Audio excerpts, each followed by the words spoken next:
Yeah, so let's get into it. So, product feed optimization. So, this is a topic that cannot be stressed enough, especially with holiday season coming up. And it can really make or break a holiday season for a retailer. So, we wanted to put together some super valuable content for all the e commerce retailers out there on how to optimize your product feed to drive incremental traffic and sales. So, my name is Ben Lund. I'm the founder of Rise Marketing Group. I've been in the advertising space since 2005. Worked at companies like Yahoo before people Googled stuff. They actually Yahooed stuff. And then I was at ad agencies for a while. Then Google in Cambridge, Massachusetts before I founded Rise about 5 years ago. And super delighted to have Ceci join us, who is our director of ecom. Ceci, do you want to say hi and introduce yourself? Yeah, hi, I'm Ceci, Director of E-commerce at Rise. I'm actually from Argentina, but I moved into the US a couple of years ago. I've been working in advertising 15 years. That's a lot, yeah. I look young, but I'm not that young. Working on different agencies, helping different types of e-com to scale and grow, doing all things advertising. Awesome. And all things advertising, she specifically focuses on e-commerce. So super excited that Cece's going to share a sliver of her knowledge, which for most people, including myself, is a ton. But let's jump right into it. So the agenda for today, we're going to jump into what is feed optimization. Sounds super complex. What is it? Two, why a product feed needs to be optimized to drive more sales. That can't be understated enough.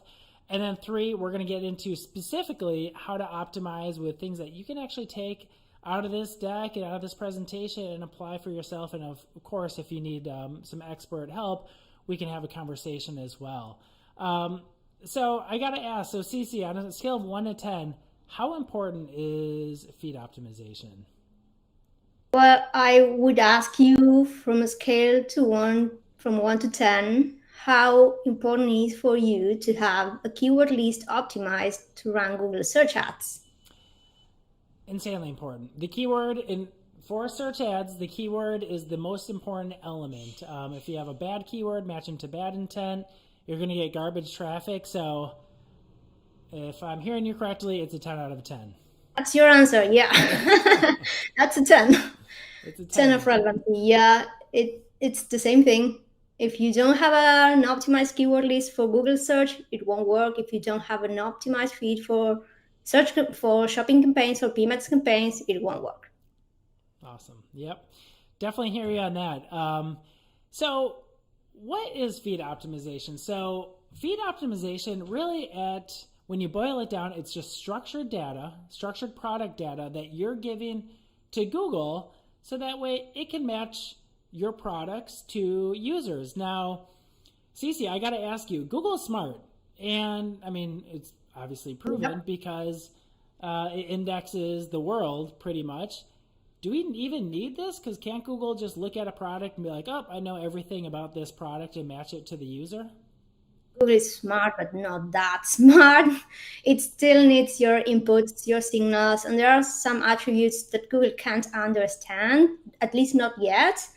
And for example, I have been running, have been optimizing feeds for different accounts, and sometimes you find some odd things, like for example, a bottle of water. Google is categorizing it as a toy. So it still needs help to understand really what your product is, what your audience target is. And with feed optimizations, you can guide and give Google the correct signals. Yep. That's how important it is. I agree on that. And why don't you just kind of walk us through maybe some of the product feed optimization that just kind of gives Google a little bit more insight into understanding about these products that maybe you would have a hard time understanding? You have the basics, principal, the main ones, the title, descriptions, but also you have price, shipping, categorizations of categories, product type. You can also have start adding some attributes like age, gender, color. There are a lot of different attributes you can add to help Google understand what your product is. Again, it's not the same to say I'm selling a shoe than saying I'm selling a shoe for women or for these about like it's a brown shoe, not a black shoe. So there are lots of things that you can add to that specific item for Google to understand and then match to a specific search query from a user and show the most relevant item for that user. So you have price, keywords, categories, image, product details, promotional reviews. There's a lot, and we are going to cover those then. Awesome. I know it's a lot. And within this presentation, we're actually going to prioritize a couple of these because, yes, you can probably optimize by 20 or 30 different attributes, but we're going to boil it down and really prioritize some of these things. And then for advanced marketers, which Ceci and our team is definitely in that camp of as they manage e-commerce products, they'll even do some A/B split testing on testing different categories and subcategories just to see how that matches to users. So, yeah, thanks for sharing these. This is definitely some of the top ones. And it's important to share that in this optimizing product feeds is, yes, it's pretty much critical for advertising on Google. But also, you're going to get free traffic from this. So a couple years ago, and Ceci, you probably remember this. When did Google start rolling out some free product listings? Was it like 2 or 3 years ago? Yeah, I would say 3 years ago. And you could start seeing how these optimizations had an impact because you not only see traffic coming from free listings, we are also seeing sales. And that's huge. Yeah, and this was a big play because Google for the longest time has been a pay per play company, but strategically they're probably thinking of like, well, who's our number one competitor for e-commerce? And well, that's Amazon. Amazon has a lot of organic free listings, so if Google wants to provide a great user experience, which they usually try to hit first and foremost, all their products, they can't just be ads. They have to vary it up with just organic products as well. So this is a really fun thing that Google rolled out. So anyone watching this, even if you just optimize your feed and you're not even going to advertise, you're going to get traffic and you're going to get sales. That's just what happens by nature of it. And then just to take this one step further, there's other platforms out there that can use an optimized product feed. Ceci, I know I'm deviating just slightly, but do you want to talk about that for a second? Other channels and platforms that we can use, for example, Microsoft Bing. We are using the feed on Microsoft Bing. We are using feed optimizations on Google, or no, sorry, on Meta for the Instagram shop. I mean, everywhere you can upload your catalog, feed optimization is going to help you find your audience target, and your users are going to be able to find you across all of the channels. Not only Google, but also social media, Bing, everything. Yeah. So yeah, super critical, and you're going to get some free traffic. And so let's just talk for a second. So we know that Google crawlers are good, but they're not perfect. Let's go into a couple more attributes. Like, what else can't Google just get from looking at a website and making up its own product feed, which Google has tried to do a few times, but just hasn't seemed to work that well. But let's talk about that, Ceci, if you don't mind sharing. Of course. I mean, if you are, for example, selling shoes, Google might understand that you're selling shoes, but they don't know if it's for women, for men, for kids. They don't know if it's a safety shoe or what type of shoe, or waterproof, or maybe leather or different types of fabric.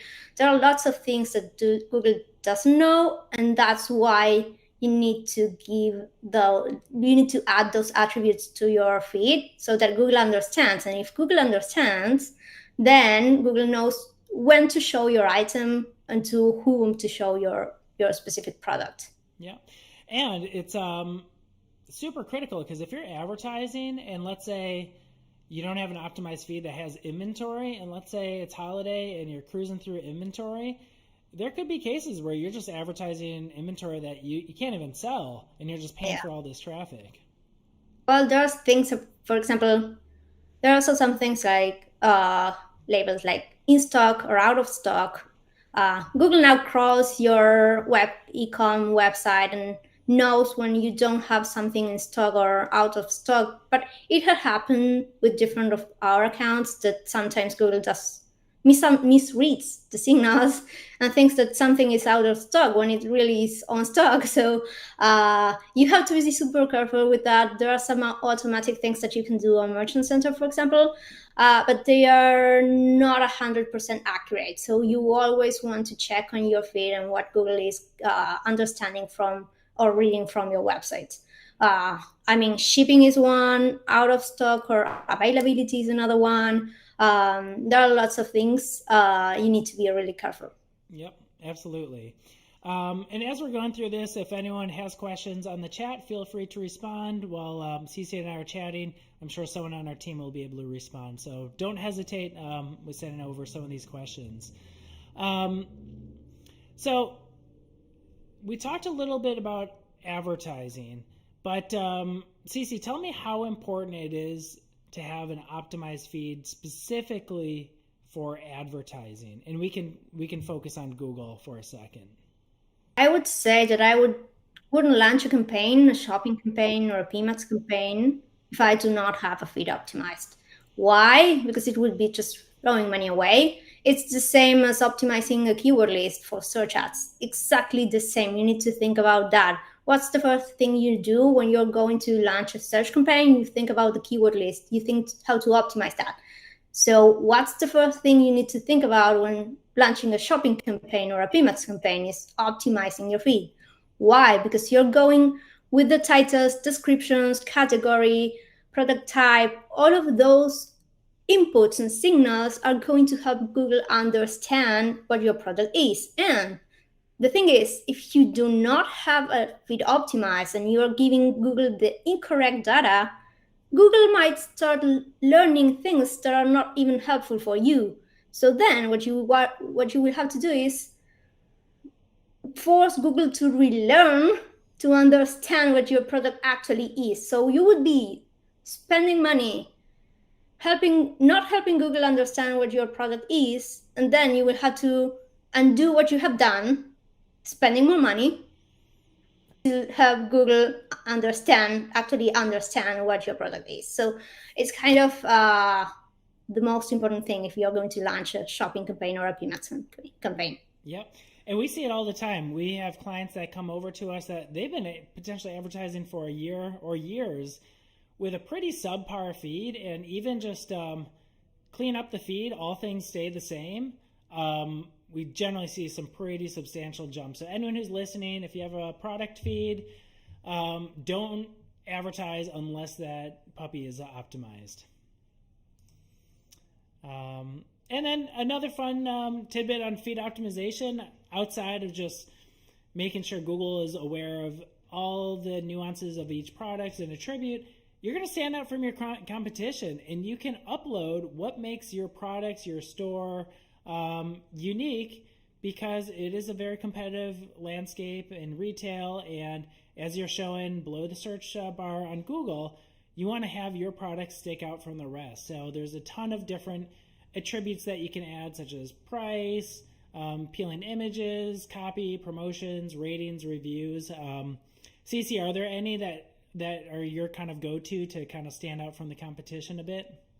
I usually add to the titles attributes, unique attributes from your brand. Because if you think about it, when you start looking for something, I don't know, I'm looking for a coffee mug, and there are lots of coffee mugs everywhere. Mm-hmm. So I'm going to Google coffee mug, and I'm going to see a lot of different brands promoting the same mug, different color maybe. So I need to think about what's going to trigger, like, how can I capture the attention of that user that's looking for something, and it has a lot of options. So I need to make sure that in the title, I add some benefits, unique benefits from that specific mug. Or even, for example, if you can add free shipping, or maybe you have a promotion, a sale, something, just think about what will stand out from all of your competitors. You're going to be showing one card, and your card, your shopping item card, is going to be next to the other one and to 5 more. So what's what's going to make the difference? What can capture the attention of the user? Attributes, sale, shipping promos, and that kind of things are the most important ones. Yeah, yeah, absolutely. And especially if you're reselling products, there's going to be a dozen stores selling the same thing. So why buy from you versus others? And if the product is not unique, what it is about your store that sets yourself apart from the others, and maybe it just comes down to price. Maybe you have a promotion, maybe a free shipping, maybe overnight, whatever it might be. At the end of the day, you're marketing. You have to put your marketing hat on and just understand why should they buy from you and not your competitors. Even the store reviews, sometimes you can add the stars, the different rankings. If I have the exact same product for the exact same price and I see that one has 3 stars and the other one has 5, I would just choose the 5 stars, of course. So those things make the difference. Yep, all the difference. Yeah, especially if you celebrate Christmas or whatever holiday that you're celebrating, and you're like me, you're a last minute shopper and you're started shopping the week of the holiday, and if you're buying something online, you want to make sure they have 5 stars and they're actually going to get that product out to you, so you're not going to disappoint your family and loved ones. But yeah, that definitely helps out. So let's move on. I know Misty asked a question. We'll get to that just in a second. So, all right. So we know that feed optimization is important. Now, how do we go about doing this? Let's Ceci, do you mind just kind of walking through high level? I know we're going to get into some in a little bit more detail. Like, what should we do from here? Like, we're sold, got it. Feed optimization, everyone should be doing it. And if you're not, pause those campaigns. Where do we start from here? But to do feed optimization, well, first of all, you need a Google Merchant Center account. That's where this magic happens is in Google Merchant Center account. But you can also work with feed optimization platforms to help you. If you have for example, if you have 2,000 items, doing it manually, it's a lot, and some platforms will help you do it with some rules. If you have just 5 items, it's easier to just do it through Google Merchant Center. But the things that you are going to be working on are titles, descriptions, product type, Google category, the images, age group, color, even the reviews, ratings, labels. There's a lot. And when we refer to product segmentation, it's because you can actually select the gender and the age group of that specific item. Why that's helpful? Because Google understands if one item is for a woman, a kid, man. Even you can choose the size of a shoe, for example, or the size of a t-shirt. So it's different if someone is looking for a size 9 than a size 3. So you can work with a lot of things. A lot of things. And we're going to prioritize a couple of these. So just to go a little bit deeper, we're not going to cover every attribute because otherwise this is going to be a 24-hour live stream and we're going to go deep dive into everyone. But for the sake of everyone's time, we're going to just dive deeper into some of the most important attributes. One of which, Ceci, that you bubbled up that you definitely want to start off first is the Google category. Why don't you chat about that for a second? Google category, we talked about how Google crawls and understands with machine learning, understands your item, but sometimes it's not that accurate, and you do have a restriction when talking about Google category because there's a Google taxonomy and there's a list of Google categories that you can apply. So sometimes it's not super accurate. What you want to do is choose the one that's the most that better describes your product. Why the Google category is so important? Because it helps Google understand what your product is.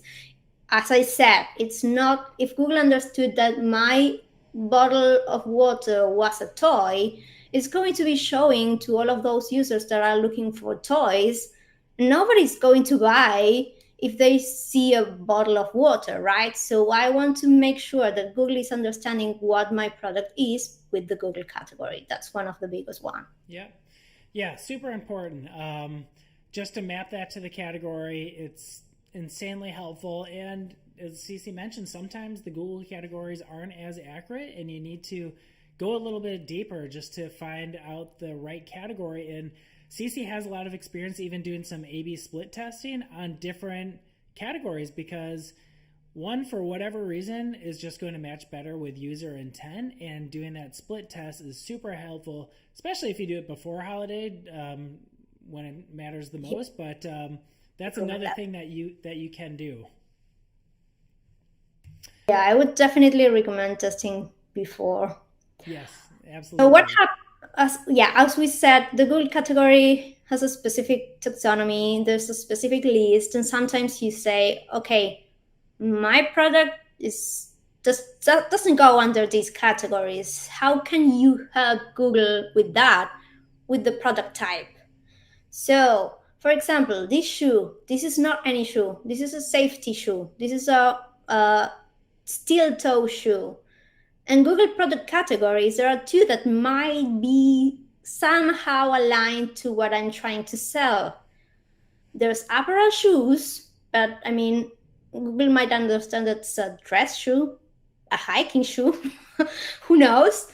And there's business gear and work safety protective gear, but that's too broad. You can use glasses, you can use masks, you can use gloves. So it's not accurate and it doesn't represent what my product is. So what can I do? I can work with product types. So I can say Google, okay, this is a shoe, but it's not any shoe. So I can start adding some different signals. For example, this is a shoe, this is safety footwear, this is a steel toe shoe. It's not the same to say this is a steel toe shoe than this is a composite toe shoe. That's completely different. So how can we help Google understand better if we see that the Google product category is not accurate? We must work with product types. And the interesting thing about this is that you can choose not only one, but you can select two. So in this case, I can choose Google product category shoes and then go with two different product types so that Google can have more information and more data about my specific item. Uh, Curious, Ben, what Google category would you choose? Shoes or work safety protective gear? That's really tough. Um, I would probably go work safety protective gear. Fingers crossed. Hopefully, I got that right. Well, let me tell you, we tested. Mm-hmm. Yeah, we tested. And thank God we did this before holiday season. We tested both, and the one that's working better is shoes. At least for this brand, for this Mm-hmm. product, the one that's working best is shoe. And Google says that you need to, when you choose a Google category, you need to think about the one that describes better your item. And yeah, if you see this, the first thing you think is this is a shoe. So makes sense. But sometimes it's not that easy. If you do not know, you can also test. But I would highly recommend testing before holiday season. I mean, you should have started a month ago, but if not, just start now, Mm-hmm. and you are going to see huge changes on performance. Absolutely, yeah. It's always good to test, but better something than nothing, really. Anything's better than nothing. Which, unfortunately, probably I would say 90% of e-commerce advertisers out there don't really look at their product feed and categorization and things like that. They just think of, oh, I got my Google Performance Max or shopping campaign and meta ads, and that's about it. But this is really the pillar of it. So, yeah, great examples of different categorization and why you should test in advance. Um, so this is a super interesting one, which I feel like a lot of advertisers get wrong, where the title they just let it be. They don't think about it. They just put whatever that an automated feed spits out and thinks it's good. Walk us through this example. Yeah. Yeah, they just sync, for example, in their Shopify account with the Merchant Center account, and they let it be. But maybe in your website title, you're not using all of the attributes that are going to help you get the attention versus competitors, for example, or not even helping the user understand what your product is. And if you can help the user understand better what your product is before he clicks on the ad, that's going to be more relevant for him. And it's also going to rank higher for certain Google searches. So it's not the same to promote, for example, an iPhone with just the keyword iPhone than iPhone 14 Pro Max. Why? Because if I'm a user looking for an iPhone special edition, Google could show me the first example here that says just iPhone.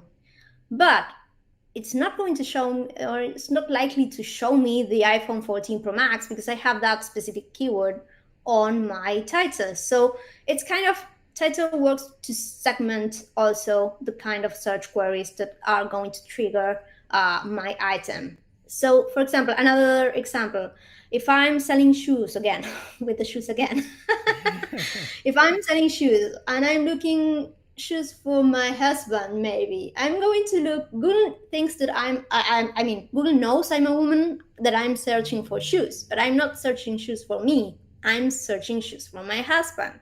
So if I only look for shoes, Google probably is going to show me women's shoes. But if I look shoes for men, it's going to start showing me shoes for men. And if I add to that title, men shoes, men boots, men whatever, I can start using those keywords as triggers. Also, size. I'm looking for size 3, not looking for size 9. So I can add those attributes. I'm looking for waterproof shoes. So if I put men shoes, waterproof, for hiking, whatever, it's going to be kind of, you need to think about the title as a keyword. It's exactly the same thing. You want to match your keyword with very relevant and specific things that the user is looking for, because if the user finds exactly what he needs, he's going to click and he's going to buy, if your landing page is optimized. Yeah, absolutely. I mean, that's so incredibly important. Yeah, and as you mentioned, just like having the size, because if you only sell shoe sizes ranges 9 through 13 or 3 to 6 or whatever it might be, have that in the title, because then if someone searches for size 7, size 8, size 9, I mean, most people search by that. You're not going to show up for that, and then you're not going to pay for the click and provide a really bad experience. So yes, optimize those titles. Be, as they say, specific is terrific. Be as specific as possible about that product. Users are going to see it, and if they see something in the title that doesn't match well with their search intent, they're not going to click it, and you're not going to pay that CPC. But if you are very specific and it matches the needs and the intent, they're going to click and probably have a pretty decent conversion rate as well. Yeah, the thing is, if Google starts showing your item and no one clicks, it's going to rank lower and it's going to hurt your performance. That's another thing. It's not just like, yeah, they won't click and I won't pay. Yeah, no, it's going to hurt you anyways. And also, if you do not know what attributes you should add to your title, you can A/B test. Yep. You can say, okay, what's the best title? I mean, for example, in the safety shoe case, should I use men's safety shoes, men work boots, men, I know there are so many things you can add to the title. Should I choose first show the color, first show its steel toe shoe, or maybe not? So if you're not sure, you can also A/B test, as we talked about with Google categories, to see what performs better for you. It's not, there's not an answer. It's something that works for you and for your brand. Also, if you are a retailer and you have a lot of brands, maybe adding the brand also helps, if they are known brands, of course. Yeah. So take into account all of those things that you think that might trigger better search queries and more relevant and more specific, and that will, and you can also always A/B test. If you don't know, test. That's the key to scale your e-com performance. Test. test. Yep. And one 14-day period, it might be testing the title. Then once you have the winning title, or maybe it takes a month, then you test the categorization, but you continue test. And then when it comes down to key buying seasons, you have a very well optimized campaign that's for scale. But even if it's during not a peak holiday, it's still going to do significantly better than any other time prior. I want to make one comment over that. Yep. If you are going to test, do not test everything at the same time. Correct. Because if not, you're going to start getting uh, mixed signals. Maybe you're testing one product category with one title and another product category and another title. And maybe the thing that's working is the title and not the product category, and you're going to misread your data. So if you're going to test, just say, okay, this month I'm going to test categories. This month I'm going to test this kind of title. So make sure you're going not to mix the data, because if not, you're not going to understand what's really performing. Yeah, that's true. You're just going to be doing a ton of work, and then at the end of the day, be like, oh, yeah, maybe we saw a 10% uptick. And then you'll ask, well, what was it? Was it the category, the title, or other attributes? And you're like, well, I don't know.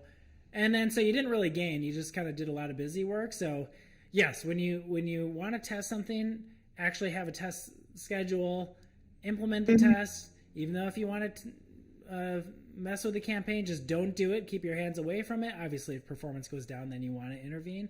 But let it run its cycle, and then you get learnings, and then you go on to the next test and continue that cycle over and over again. Awesome. So images.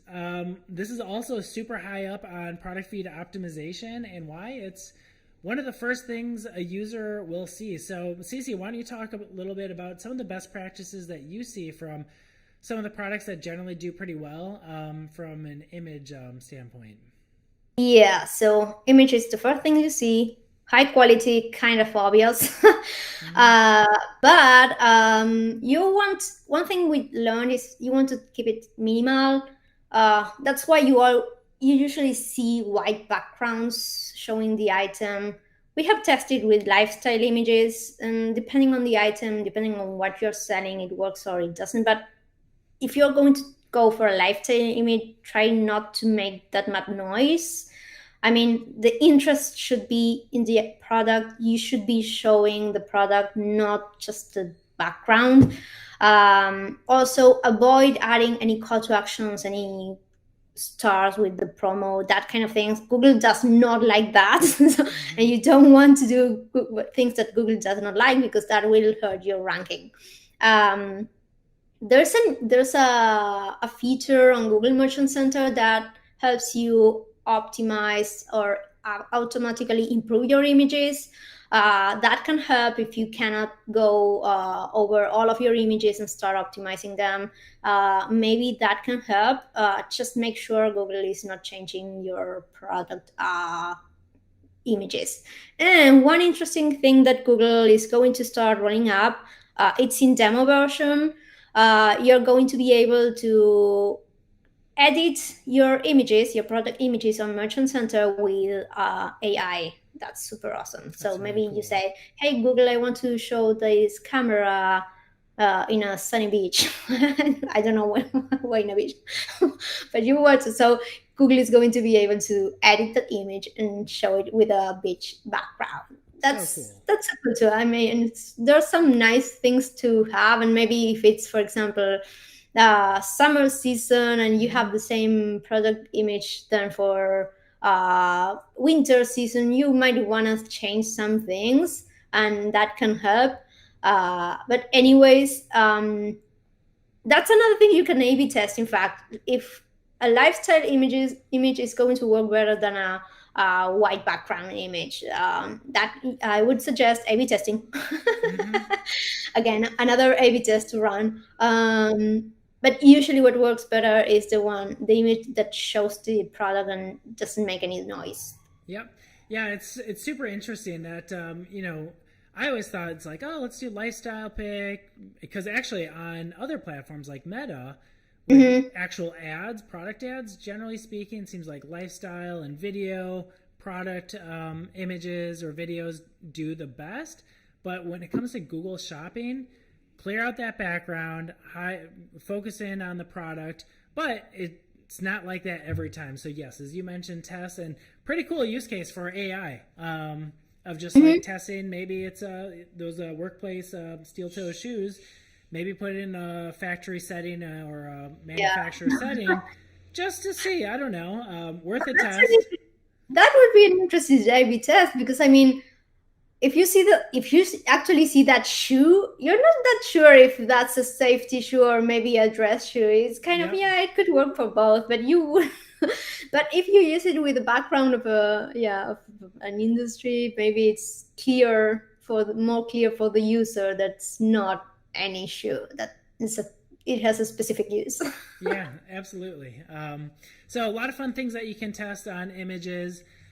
Landing pages. I mean, we have to talk about landing pages within this webinar because that's where the user clicks on or gets to the landing page, and then that's where you actually transact and make some money. And landing page is, since digital advertising has been around, has always been one of the top and most important factors, because if you have amazing ads with amazing product feed targeted to the right audience and everyone's clicking, but then they go to a site that is awful, nothing's going to happen. So yeah, Ceci, let's chat about landing pages for a little bit. I would say not only if it's awful, I would say if it's not coherent with what I saw in the ad. Mm-hmm. If I'm expecting to buy something, if I click on an ad expecting to see a specific product, and I click and I go to a landing page where the title is different, I mean, the color, for example, if it's something super small, but sometimes you're optimizing your titles and you say, I'm going to say multicolor, and then I go to the landing page and I see that the options of colors, there's no multicolor in the options, there's rainbow. So I would say, okay, I want the multicolor, I don't want the rainbow. It's confusing. So just try to be, if you're using some specific attributes on your title, make sure that you're going to see, the user is going to see those on the landing page. Don't mess with don't try to do any creative things on the title, just be coherent. Yeah. Also, Google does not like when the user doesn't have the best experience. UX experience for Google is one of the most important things, because they want to show relevant things to the user. Yeah, if you're showing something on an ad or on a free listing, make sure that the user is going to find what he's expecting to find. Yeah. So it's almost like with landing page, you don't have to go above and beyond. It's almost just meeting the expectations. So if your product listing, how it was presented itself, they liked it, they clicked it, just keep it. So you don't have to just go so crazy on the landing page. You just want to be consistent. And then that ultimately is going to help out conversion rate, which in conversions, and then if you're smart, or you have an agency that's helping you out, and obviously we can help you out, you would have conversion tracking, and then that sends some really positive signals to Google, and it all turns into this awesome loop that can just continue to build upon itself. Yeah, I think that landing page is another webinar, in fact, because UX experience and how to change the conversion rate. Landing pages have a lot to do on conversion rate, have a high impact. We're not going to talk about that in this specific webinar. Another webinar, would be another one. But yes, sometimes it's underestimated, the landing page, and it's the first thing that your user is going to see from your website, and he's going to make the decision to buy or not from there. So yeah, and you can tell, like, even through analytics, are you getting good clicks? You have a great click-through rate. Does Google like your ads? But then your just conversion rate's just in the tank. Something's off there. And it's probably not due to the price point, because the price was already featured in the ad. So it's probably more of a UX or just design issue. Excellent. And then so some other growth opportunities to boost performance. Now we're going to talk about a couple things that I imagine that 99% of marketers don't talk about, but it's super important. It's using labels. So let's jump into that a little bit, Ceci, if you don't mind. Yeah, I don't know why nobody uses labels, but it's so helpful. It's one of the things that nobody knows, nobody uses. But for example, how can you make use of labels? If I'm going to run a shopping campaign or a PMAX campaign and I need to structure my campaign, I'm going to think about what group of products I'm going to target on each asset group or on each campaign, right? So in order to structure in a clear way, you can use labels. So for example, you can add labels of to all of your best sellers, like label 1 best sellers, or another one for if they are high profit or low profit. So I want to have two different campaigns, one for high profitability products and the other one for low profits. So the way to do that, to segment those, is adding labels. So if you can start thinking about, okay, how am I going to structure my campaign? Am I going to show all of my items on the one campaign? That's another conversation. How can you create different campaigns based on all of your products? But if you're thinking about the structure of your campaign, your labels must match that structure, because it's going to help you to just add the values to the campaign and you're not going to be changing them manually. If you start changing the campaigns every day, every week, the campaign is going to start a learning phase over and over again, and you're not going to see the scale and growth that you want, because you're changing the campaigns constantly. So the way to avoid that is adding labels and making sure those labels are accurate. Like if I'm going to add to bestsellers, make sure that the label is showing actually the bestsellers. And then you're going to ask, okay, PMAX, I want you to only target for this specific campaign bestsellers, and I don't need to be manually adding anything, because the label is going to work for me. They are going to be doing all the job for me. I'm not going to need to go into the campaign, change the products, and do it manually. So yeah, I love labels. Yeah, absolutely. And so, I mean, so many times we've seen taking over accounts that, oh, I got my shopping campaign or my PMAX, and oh, what's in it? All 500 products, including products that they're probably not even profitable on, but their advertising is like, what is going on here? Let's let's clean that up just a tad. Yes, and that's another conversation, because sometimes I have 5,000 items and I'm in love with my 5,000 Yeah. items, but people really buy just 100. But Yep. I want to promote and spend over all of my items. Okay, do you have the budget to do that? Yeah. But that's another conversation. Yep. For another time. But labels, if you haven't used it, check it out. Obviously, we'd love to help you out with that. So, yeah, I think that covers up most of the main opportunities. We had some great chat questions. Looks like most of them were answered. Of those that were still on the webinar, if you do have questions, feel free just to type it in. Ceci and I can talk about these live, or we can follow up via the chat. And if anyone wants to chat with us one-on-one on a consultation specifically for e-commerce, check us out. risemkg.com is our website. Ceci and I would be happy to chat with you just to understand a little bit more about your e-commerce business. It's never too late for holiday season. I mean, the runway is shortening, but doing something is better than doing nothing. But I hope everyone really enjoyed this presentation. And again, reach out to us. Love to have a conversation with you. And if you do like this type of content, subscribe to it, because we will be rolling out webinars. The goal is every month. And in between webinars, we're going to be putting out a lot of really helpful and useful content, typically on a cadence of 1 to 2 times, 1 or 2 times every week or two. So follow us. And Ceci, I really enjoyed having you on this. This is super helpful. Yeah, it was nice.